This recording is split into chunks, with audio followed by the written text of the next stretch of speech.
Black Panther, and Hank Pym, Yellow Jacket. And the way Spider-Man interacts with everyone is usually pretty funny. For example, especially the parts with Black Panther are pretty funny.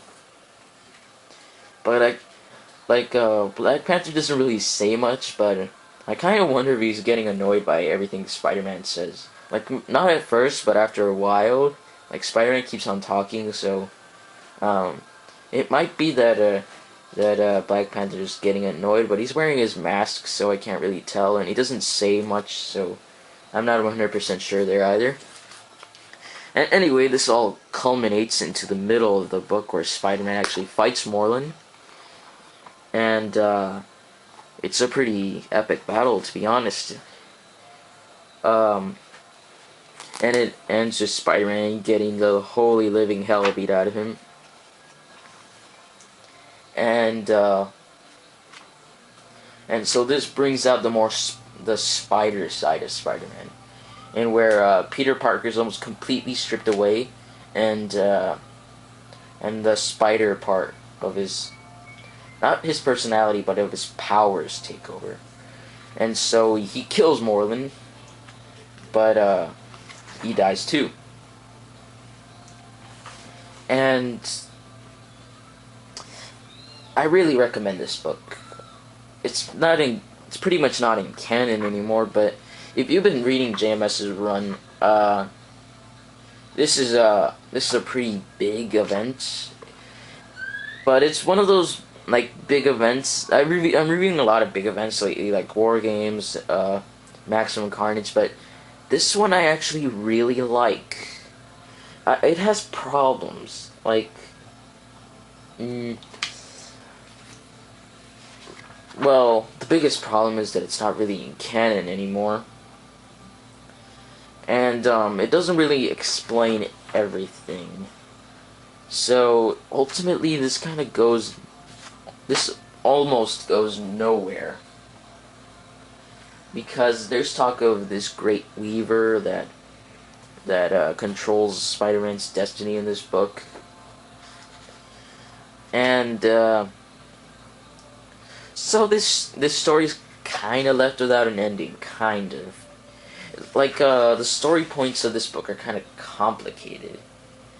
Like, they're difficult to tell, like, whether this is really... I'm trying to find the words. Like, this... It's pretty weird. First of all, this is not really in canon anymore. Also...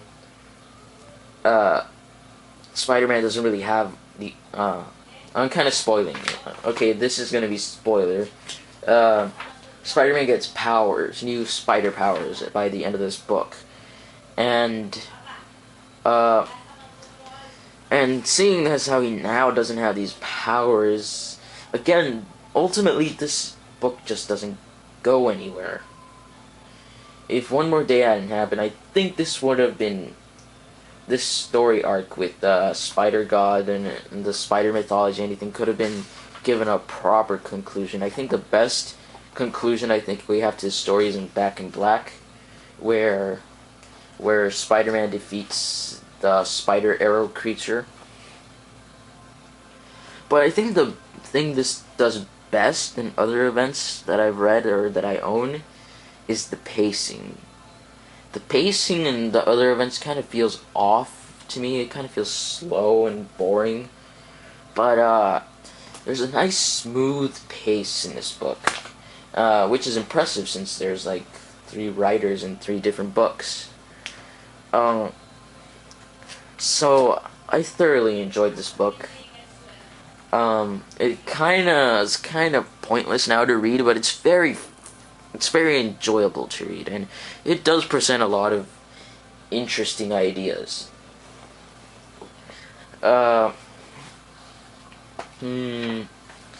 So honestly,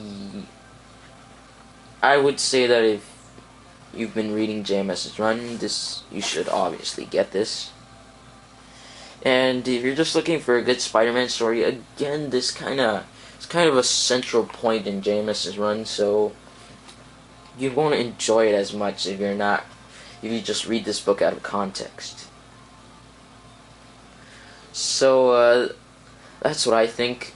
I wanted to mention a classmate of mine. I was giving her I've been letting her read the JMS books I have, and she was really enjoying them. So I kept letting her borrow like the ones I had.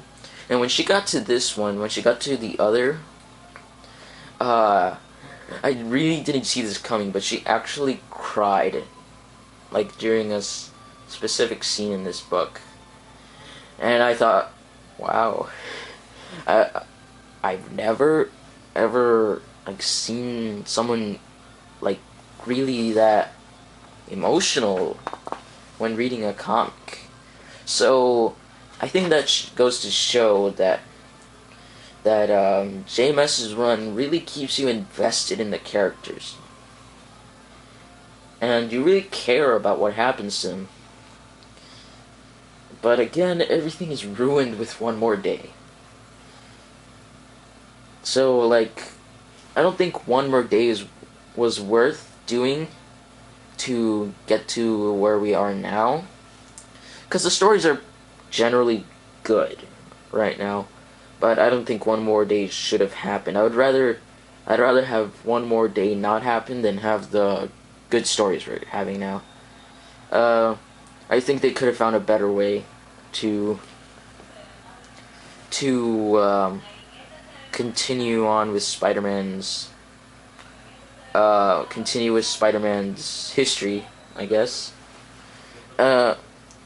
So ultimately, this kind of goes like my Back in Black review. This is good, but it doesn't really mean much at the end of the day. So yeah, so it's pretty enjoyable, but really, if you're the only reason you would kind of want, like, you kind of get the full effect of this book is if you're reading JMS's run. And even then, the run is ruined at the end. So there's a lot of good in JMS's run, and there's a lot of bad. I'd like to think that the reason why it went south is because of Joe Quesada. So anyway, I've gone over time. So I'm leave you all to it. Bye.